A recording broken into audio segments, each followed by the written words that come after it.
मैं doctor Shyam, associate professor department of political science, Raja Singh college Siwan, लोक प्रशासन के अध्ययन पद्धतियों के अंतर्गत आज व्यवस्था उपागम पर एक व्याख्यान प्रस्तुत कर रहा हूँ।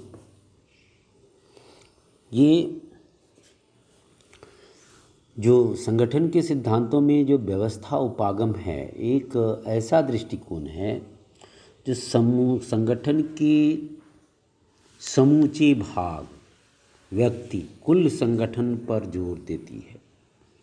यह संगठनात्मक विश्लेषण के लिए सामान्य व्यवस्था अभिकल्पना का विकास करता है। व्यवस्था सिद्धांत एक ऐसा अभिगम है या उपागम है जिसका विज्ञान और वैज्ञानिक विश्लेषण से या जो विज्ञान या वैज्ञानिक विश्लेषण से एकीकृत है या जुड़ा हुआ है। व्यवस्था उपागम में व्यवस्था शब्द को एक समग्र जटिलता, होल कॉम्प्लेक्स या जुड़ी हुई चीज़ों अथवा भागों के एक सेट के रूप में परिभाषित किया जाता है। यानी ये जो व्यवस्था शब्द है, यह एक समग्र जटिलता में एक सेट के रूप में, उसमें जो भी पार्ट होते हैं सबको मिला करके एक सेट के रूप में उस व्यवस्था को परिभाषित किया जाता है। दूसरे शब्दों में इसको यूँ भी कहा जा सकता है कि व्यवस्था सिद्धांत किसी संगठन का विभिन्न भागों में अलग अलग अध्ययन करने की जगह पर प्रबंधकों को एक ऐसा दृष्टिकोण प्रदान करता है कि वे संगठन को समूचे रूप में और बड़े तथा बाहरी वातावरण के भाग के रूप में देखें। इस प्रकार कोई व्यवस्था आपस में जुड़े हुए भागों का एक संग्रह है जो आगतों को प्राप्त करता है, उन पर संगठित नियोजित विधि से क्रिया करता है तथा उसके द्वारा निर्मित परिणाम को संगठन के समग्र विकास में परिभाषित करता है।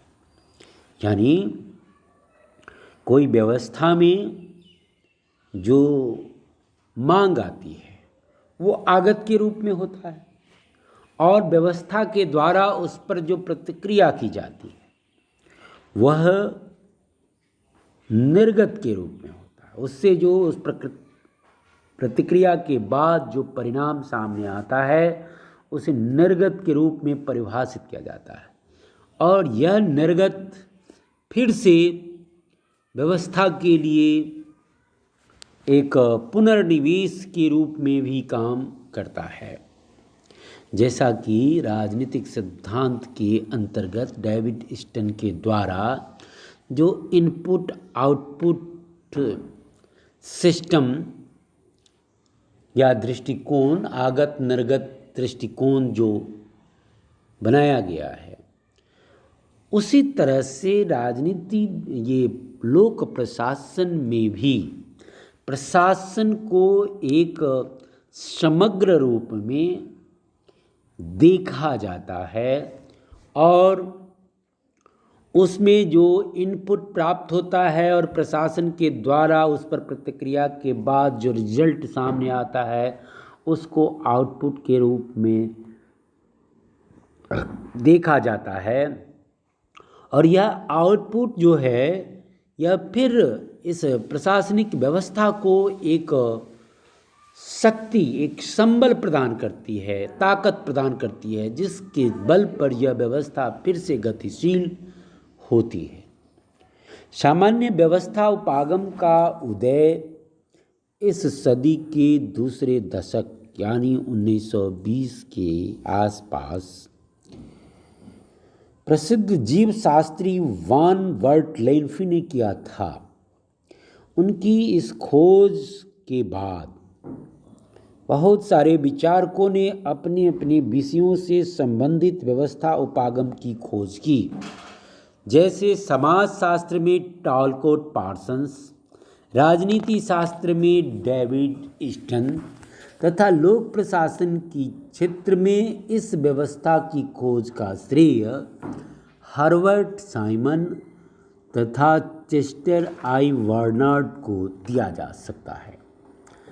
चेस्टर बार्नार्ड को वस्तुतः वास्तव में एक व्यवहारवादी विचारक माना जाता है, लेकिन साथ साथ उन्होंने ये व्यवस्थावादी विचार भी प्रतिपादित किए हैं, क्योंकि वे संगठन को एक सामाजिक व्यवस्था के रूप में देखते हैं और संगठन को एक सहकारी व्यवस्था मानते हैं। उनके अनुसार संगठन एक सहकारी अथवा सहयोगात्मक परिस्थितियों के परिणाम स्वरूप पनपते हैं, क्योंकि सहयोग का जन्म उन उद्देश्यों की प्राप्ति के लिए होता है जिन्हें वह अकेले प्राप्त नहीं कर सकते। बार्नार्ड के अनुसार सहयोगी व्यवस्थाएं औपचारिक संगठनों को जन्म देती है और इस प्रकार ये संगठन जानबूझकर समन्वित की गई व्यक्तिगत गतिविधियों या शक्तियों का नाम बन जाता है। एक संगठन तब बनता है जब लोग परस्पर किसी उद्देश्य के लिए एकत्र होकर किसी संस्था का निर्माण करते हैं और जो संगठन के लिए कार्य करने के लिए इच्छुक होते हैं तथा जिनसे सामूहिक इच्छा शक्ति प्राप्त होता है। ये संगठन जो है सामूहिक इच्छा शक्ति का परिणाम होती है। इन आधारों पर व्यवस्था उपागम की जो विशेषता है वह इन रूपों में सामने आती है कि सबसे पहले ये जो संगठन में विभिन्न खंडों अथवा उपखंडों का योग ही व्यवस्था है। किसी प्रशासनिक संगठन में जो विभिन्न खंड और उपखंड होते हैं उन सबको मिलाकर के व्यवस्था कहा जाता है। व्यवस्था का उद्देश्य एक विशेष तथ्य को ध्यान में रखकर अपनी संगठनात्मक रचना एवं संरचना निर्धारित करना है।